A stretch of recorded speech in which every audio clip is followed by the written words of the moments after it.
everybody, and welcome back to my channel, and welcome if you are new here. My name is Andrea M, and this is Missing Down Under. On the 19th of August 2012, a young woman would park her silver Honda Accord at a railway station at Tuggerah on the New South Wales Central Coast, not too far from the town of Woollahra. She would leave her car, walk away, and never be seen again. But before we get into today's Missing Down Under, I would like to remind you guys to stalk the like button, kidnap the subscribe button, and share this video with your friends. It's your likes, shares, subscriptions, and comments that help me grow my channel here on YouTube and allow me to continue making videos for you guys just like this one. That being cleared out of the way, let's begin. Leisl Smith was a vivacious, happy 23-year-old animal lover when she failed to return home from Tuggerah railway station that August day in 2012. It was out of character for Leisl to just vanish without a trace. She had a love for horses in particular and was awaiting the birth of her mare's first foal, which was due in a matter of days. Add to this, Leisl was also believed to be expecting a baby of her own, and she had a very happy home and family life.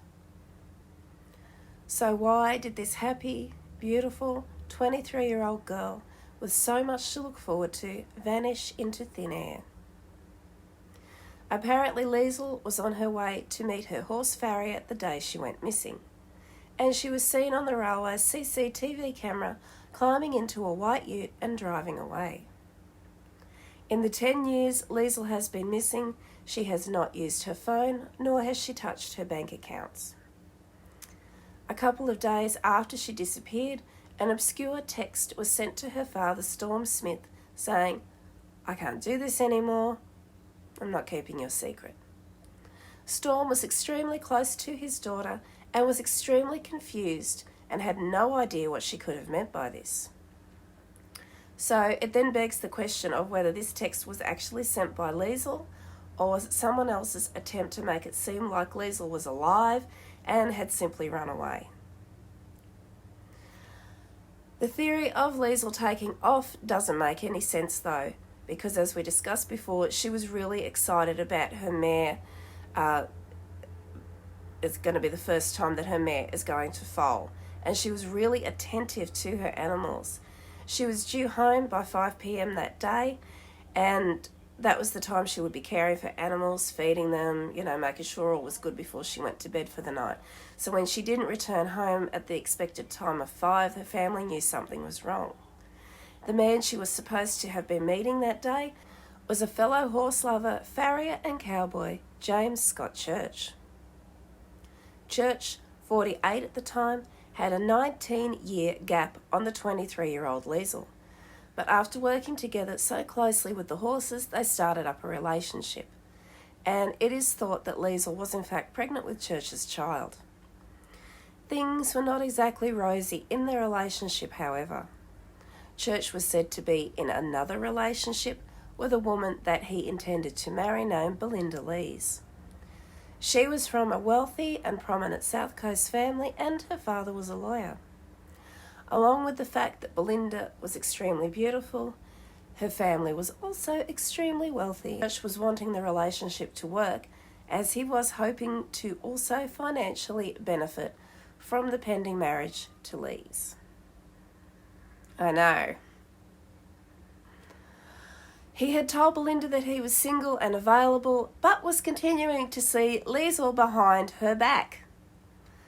It is this complicated love triangle that put Church on the radar of the police during the investigation into the 23-year-old's disappearance.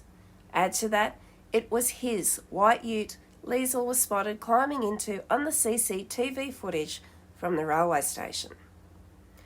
And Belinda Lees was not happy at all with this, that her fiancé was continuing to see Leisl, especially after he repeatedly told her he had ended the relationship between Leisl and himself. But Leisl's side of the story was very different. According to a friend of Belinda's, Kobe Rose Palmer, after an altercation with Leisl 2 months before she went missing.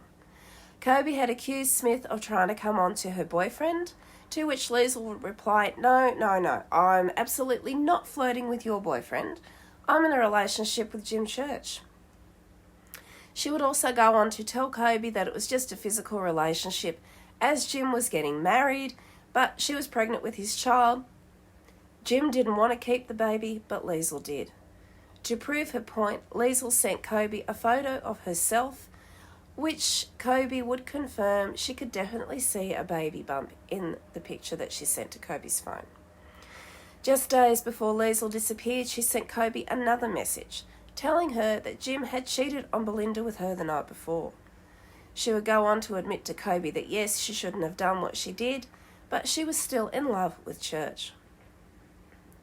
Kobe would go on to say, however, that she took the message with a grain of salt, as Leisl messaged Kobe in the past saying that she was having intimate relations with Jim when Kobe had actually been in the company of both Jim and Belinda at the time of the text. So why would Leisl lie about this? And why would she be texting Kobe, who was friends with Belinda, a woman Leisl obviously didn't like, as she felt Belinda had taken Jim away from her? Was Leisl just stirring the pot? Or was it even Leisl sending these messages? 2 days after she vanished, her father received yet another strange message from his daughter saying, I'm so sorry, Dad, please forgive me. This was the last communication Storm Smith would ever have from his daughter. Again, it's up for debate as to whether these texts were also being sent by Leisl herself or by somebody else. Belinda would go on to tell investigators that Leisl had called, texted, and met with her saying negative things about Jim. Once she had told Belinda that she had seen him hurt her dog, another time telling her that he was an alcoholic and had been abusive to an ex-partner. This had caused the couple to break up for a time based on Leisl's accusations. But were they baseless accusations made up by a scorned lover to ruin the current relationship, or was Leisl in fact trying to warn Belinda that Church may not have been all that he seemed? However, Belinda made a pact with Jim that they were not going to speak to Leisl anymore after she had caused all these issues, and the pair got back together and they resumed their relationship. Belinda would also go on to say that she was actually quite frightened of Leisl and was worried that Leisl might harm her pets because of the breakup with Jim. So when she found out that Jim had picked Leisl up the day she went missing, she was understandably upset. Jim would go on to tell his fiancée that Leisl had begged him for a ride and that they had just exchanged idle chit-chat on the trip. The trip. To where? In 2013, the year after Leisl went missing, Belinda would break up with Jim for good after him repeatedly telling her that he had not been unfaithful to her with Leisl and that the whole pregnancy was just faked. But it was around this time the police, during an interview with Belinda, would present to her several CCTV images that would suggest otherwise of Leisl and Jim together. And then add to this, Leisl's dad had been played a message on the phone by his daughter a couple of days before she disappeared. She was talking to a man who sounded a lot like Jim, and he was saying he had arranged a house for her and everything was going to be fine. So is this what the trip was for? Was he taking Leisl to see this house that he arranged, or was it all a ruse to get Leisl alone with him? Originally, it was thought he was taking her to Sandy Hollow to see this house. But when questioned by police, he would say no, she asked for a lift to a former boyfriend's house in Wyong. He would also tell police that during the drive he had broken off the relationship with Leisl for good, which doesn't match what he had told Belinda about them just exchanging idle chit-chat. The story would then change again, with Jim now telling the authorities he had actually dropped her at the old bakery on the Pacific Highway in Wyong. His continually changing story and account to the police would cause even deeper suspicion and cast him in a very dark light, especially after he was captured on a fixed traffic camera travelling north on the Pacific Highway towards the Hunter region. and this was at the same time that he had claimed to be driving Leisl to Wyong. And in fact, he had bypassed Wyong altogether. So it was on the 18th of October 2018, police arrested Jim Church on the suspected murder of Leisl Smith, even though there was no evidence to suggest that she had been killed or that Jim was even the perpetrator. Even though her body hadn't been found, he was still arrested for her murder. This was more than 6 years after Leisl was last seen alive. It was also around this time police made a search of several properties in the nearby South Coast region and in Merriwa in the Hunter Valley, seizing a number of items. During the research, I couldn't find out what these items were. If I get an update, I'll let you guys know. It was believed by the police that Jim had murdered Leisl over the trouble she had been causing with his relationship with Lise. On trial, Jim's defence team tried to convince the court of other scenarios that could have happened to explain her disappearance. One such theory was that she had been abducted and murdered by her ex-boyfriend, Craig Elkin. Craig had looked like trouble coming. He was tall with a muscly build and had a fair share of tattoos. Craig had also been heard bragging about a connection to the Bra Boys, a gang that hung around the Maroubra Beach area at this time. He also bragged about killing people, cutting them up and throwing to the pigs. So, yeah, he sounds just like such a lovely person, doesn't he? Elkin was also abusive towards Leisl, threatening her if she ever got pregnant with somebody else's child, he would kill her and the child. Her sister Grace would go on to say she would often see bruises on Leisl when she had been with Elkin. She had also seen red marks on Leisl's throat where Craig had grabbed her. He had even left a welt on Leisl's head after smashing her in the head with a full can of Coca-Cola once. The violence had escalated to threats against Leisl and a new partner if she ever ended up pregnant with another man's child, as we discussed earlier. With Craig threatening to kill her and whoever she went off with, this would see Leisl finally have enough. She would go to the police and she would take out an apprehended violence order against Craig. The couple broke up after this, but Grace would go on to tell police that her sister had told her that she had gone back to Craig and had reignited her relationship with him just before she disappeared in 2012.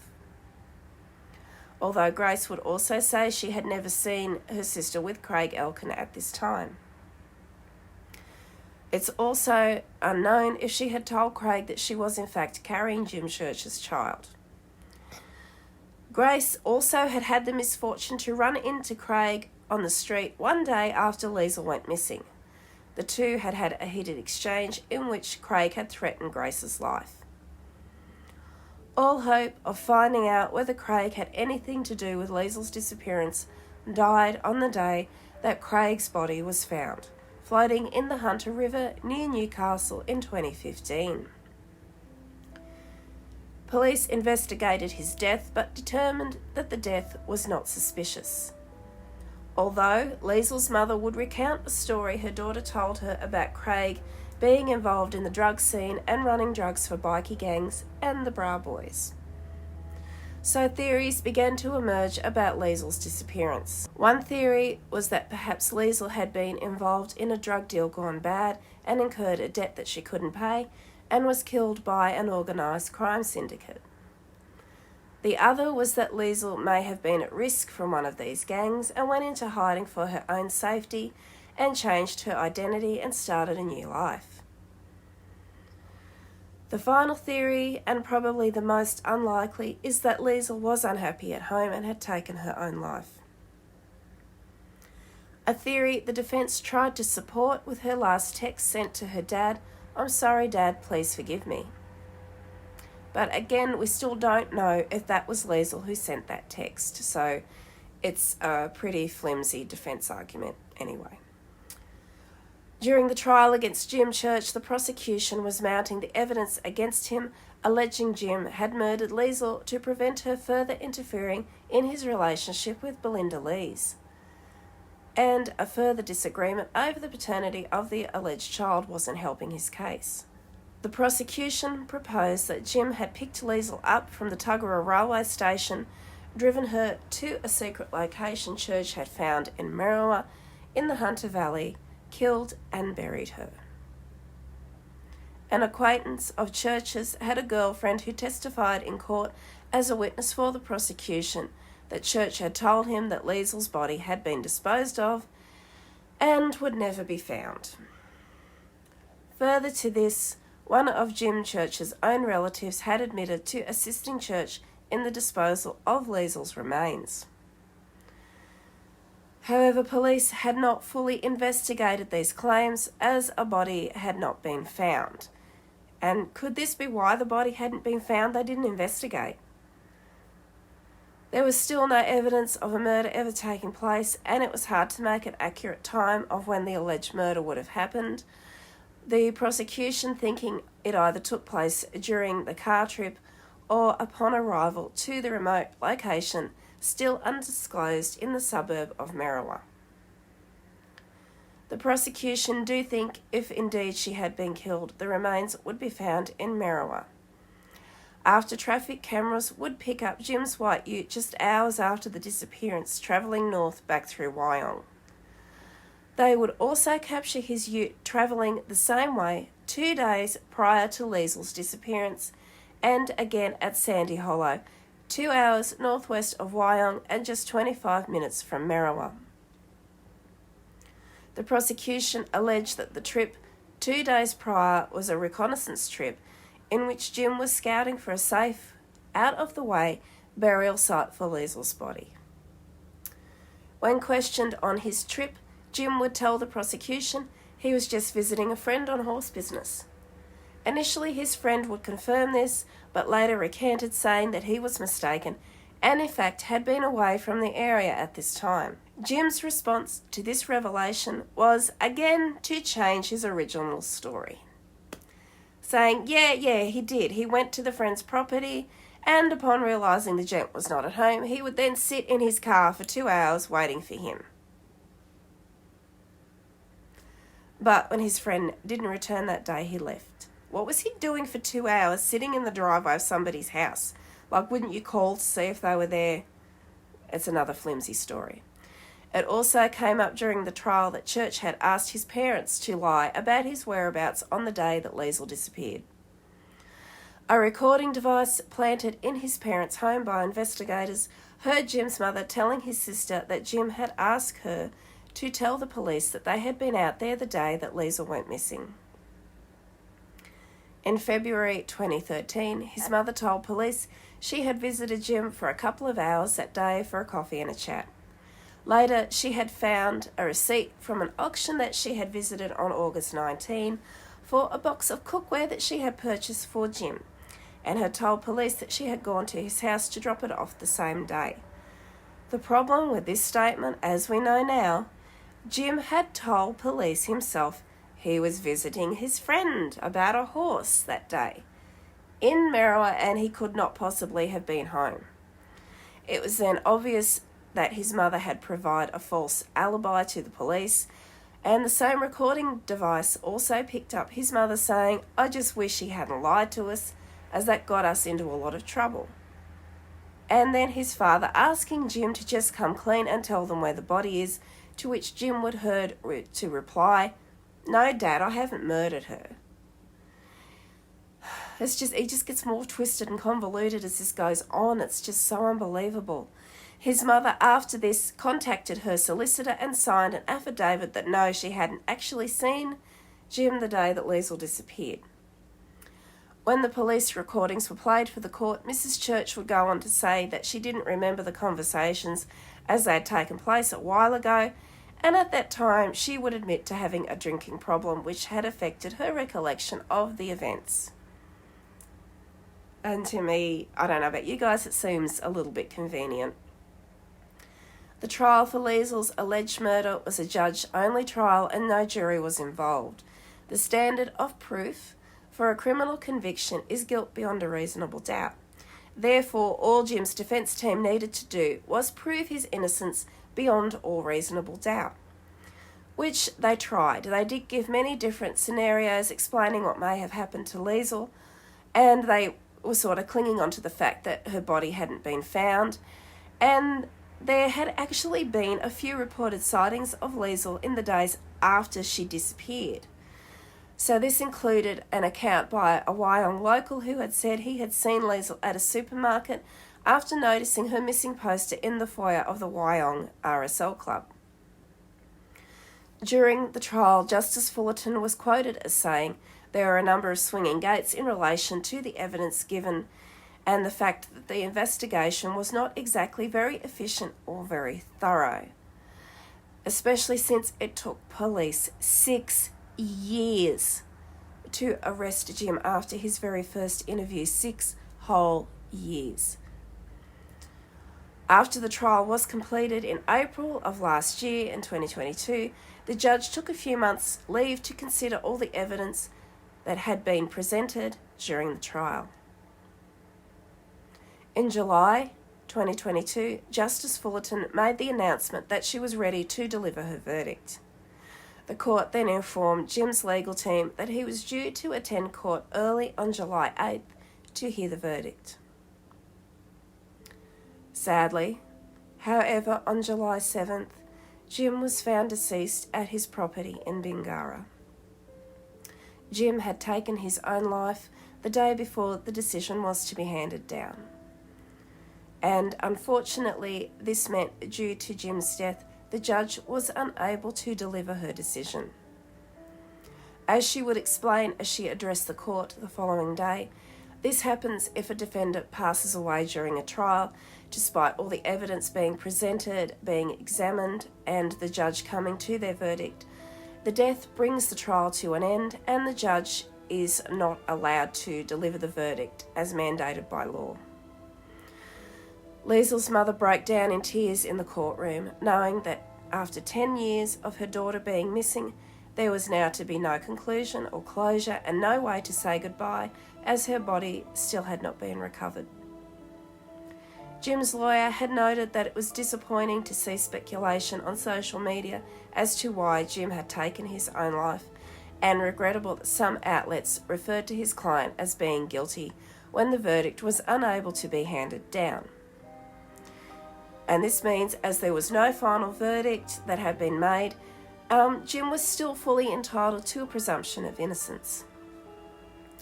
A close friend of Jim's would also go on to say that he did believe that Jim was innocent, and he would say that it was the pressure of such a drawn-out investigation and the trial, because the trial had been so drawn out, Jim had kind of lost all of his family and friends, and he was on his own trying to deal with all this, and that was why the friend believed that he had, in fact, taken his own life. So as you can see, when these things happen, it's very sad for everybody involved. You know, if you're accused of a crime and you are innocent of it and everybody thinks you're guilty, that does take a toll on you. I'm not saying that Jim Church was innocent, but we still don't know if he was guilty, and I just think the whole thing is just incredibly sad. Leisl's family would go on to describe the trial as being unimaginable and a nightmare. And this did attract the notice of the New South Wales Attorney General, who said he was contacting the Department of Communities and Justice to see if anything could be done regarding the verdict. Leisl's family, however, and understandably, have taken matters into their own hands, starting a petition for Leisl's law, which would allow a verdict to be delivered in the case of the death of a defendant after the judge or jury have set a date for the reading of a verdict. Justice Paul Conlon from the District Court of New South Wales has supported the introduction of such legislation, which would allow the court to deliver the verdict under special circumstances. However, this is still yet to be passed, and Leisl's family do also have the option of the case being referred to the New South Wales coroner for an inquiry if they would so like to do that. And so far there have been no updates on whether or not they actually did this, but if the case is updated at any time, I will let you guys know in another video. Leisl's father, Storm, does still believe that his daughter is in hiding voluntarily, and hopes that she will still come home one day. In 2018, a memorial horse ride was made in Leisl's honour to raise awareness of her disappearance and allow the family to grieve their missing daughter. Leisl Smith was 23 years old when she went missing from Tuggerah Railway Station on the 19th of August 2012. She had dyed blonde hair at the time, a slim build and brown eyes, and she may have been pregnant. If you have any information into the disappearance of Leisl Smith, please call Crime Stoppers on 1800 333 000, and you may remain anonymous if you wish. If you would like to know more about the disappearance of Leisl Smith, you can visit the family's Facebook page, Find Leisl Smith, and I will be providing the link to the page in the description box below. If you would like to sign the petition for Leisl's law, as I have done, I will also provide the link for that in the description box below. If you would like to help Leisl's family get this law passed, and it's through this link that you may also donate to the cause if you would like to, or you can simply share the petition on social media to raise awareness and help Leisl's family find justice for this still long missing daughter. And that's going to do it for today's case. Thank you so much for watching again. I would be interested to know any thoughts or theories on today's case, which you can drop in the comments section below, and I'll read the comments, and I promise I'll get back to you guys. And please, again, don't forget to like, share, and most importantly, subscribe, so I can continue to grow my channel here on YouTube and continue making videos for you guys just like this one. And also, our comments are being noticed by YouTube, so if you would like to comment, even if you just say hi, that would be great. It would help me out so much, and I'd be very appreciated. So join me again this week for another episode of Real Crime Down Under and another episode of the Oz Files. The Truth is Out Back. Until we meet again, please stay safe, everybody. Keep your loved ones close, and I'll see you all again soon. Bye.